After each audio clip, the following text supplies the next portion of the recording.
The driver, a fat, pompous-looking businessman, hit the brakes, coming to a screeching halt, but you almost couldn't hear that because one fat hand kept pounding his horn. A powered window rolled down, and he stuck his head out. "Hey, what's the matter, Grandpa? Don't you know you don't walk on a red light?" Mr. J stopped, hawked, and very calmly spat on the window. The businessman's jaw dropped. The cars behind him began to honk. "Come on, Mr. J." We caught up with him in the crosswalk. Too much noise over there. I can't read. And Talia and I dragged him the rest of the way to the other curb. Behind us, the businessman tried to start his car again, but it had stalled. I could hear the engine grinding as he tried to start it again, while even more cars began honking. Mr. J shook us off. "What do you think I am, old or something? I not need help to walk." I looked for the pachinko. He was turning into an alley. "We better hurry." "Ha, you see which of us get out of breath." Mr. J leaned forward and started off like an Olympic walker up the steep hill. By the time we got to the alley, Talia and I were both panting, but Mr. J was breathing as easily as if we were just strolling. It was almost as if he drew his energy from the air, like Papa said. The alley ran for 2 blocks, crossing a street in its middle. The pachinko turned up another steep street when he came out of the alley and then ducked into another side alley. "Wait," Mr. J said when we reached its mouth. We peeped around the corner and saw the pachinko impatiently jabbing his finger at the doorbell of an apartment house. Someone spoke over the intercom near the doorbell, and the pachinko leaned forward and spoke into the mouthpiece. Eventually there was a buzz, and the pachinko opened the door with a quick jerk and went in. I ran across the alley, taking the narrow sidewalk in one jump. Luckily for us, the door swung shut slowly so I could stop it just before it locked.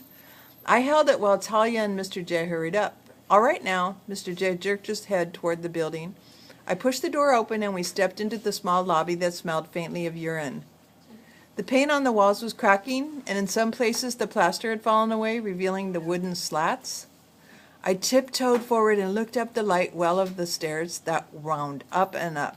I could just see the back of the pachinko's head 2 flights up. I started up quietly, and Mr. J and Talia followed me, all of us with our faces turned up intently on the pachinko. We stopped on the stairs below the 3rd landing, looking up through the banisters at the pachinko, who was talking earnestly with a hefty middle-aged man. The man had greased his thinning hair back from his forehead, trying to cover his bald spot.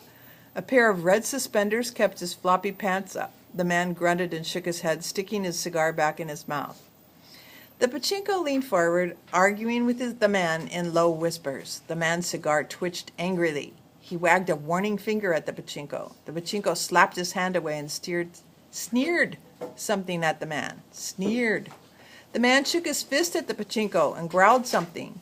But the pachinko only laughed, and when the man shoved the pachinko would have started back at the man, but the man put his hand inside his coat. The pachinko froze in a crouch, ready to jump on the man. That was when Mr. J started up the steps with the book still tucked under one arm, the other arm behind his back. And for the first time that I had ever seen, he stomped along like an old man. The fat man glanced over the railing down at Mr. J.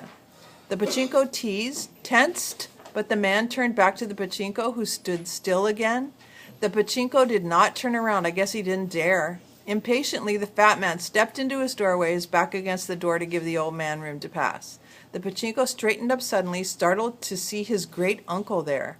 The fat man twisted his head slightly to get a better look at the old man and saw he wasn't a regular tenant of the building, but Mr. J pronounced then. He struck with one big, heavy Florida bird book, clipping the fat man on the side of the head. The fat man crumpled up. Mr. J leaned over the railing. "You have clean handkerchief?" he called down to us. "I've got some Kleenex." Talia fished around in her left coat pocket and pulled out a tissue, waving it over her head. "Good," Mr. J waved his hand. "Bring it up to me." The pachinko looked disgusted when we joined him on the landing. "What is this, a reunion?" Mr. J took the Kleenex from Talia and wiped fastidiously at the cover of the book. "You see how greasy that man's head was?" The pachinko bent over the fat man and felt around in his coat pocket. He took out a small gun. "I take that." Mr. J held out one hand. "Now, Uncle, I appreciate your helping," the pachinko mumbled. "I saved you, boy." Mr. J hefted the book in one hand. "You not as tough as you think." They stared at one another. The pachinko finally dropped the whole James Dean routine and stood up straight and spoke clearly again. All right, all right. He smoothed back his hair nervously and passed the gun on to his granduncle, who pocketed it. He handed the book back to Talia. Thank you. Talia lifted her eyebrows toward me. You see, I told you we'd need the book. Mr. Jed clasped his hand behind his back. Now you tell me what go on here, boy. The pachinko jerked his head at Talia and me. First, get rid of the kids. They stay. You tell her everything, too. Look, Gramps. Mr. Jed slapped his grandnephew's arm. Are you going to tell me you no good or not? Uncle, it's not like you think. I mean, this guy knows where the owl charm is. He's been checking out possible buyers, so just trust me on this. Get rid of the kids. Why should I trust you anymore? You told me you not know anything about it. I didn't. Not then. I had just had suspicions.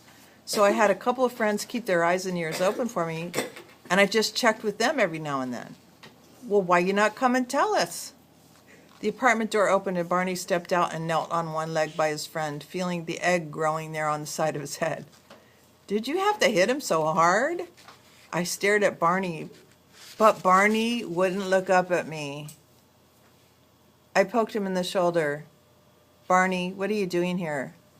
Your last postcard came from way down south.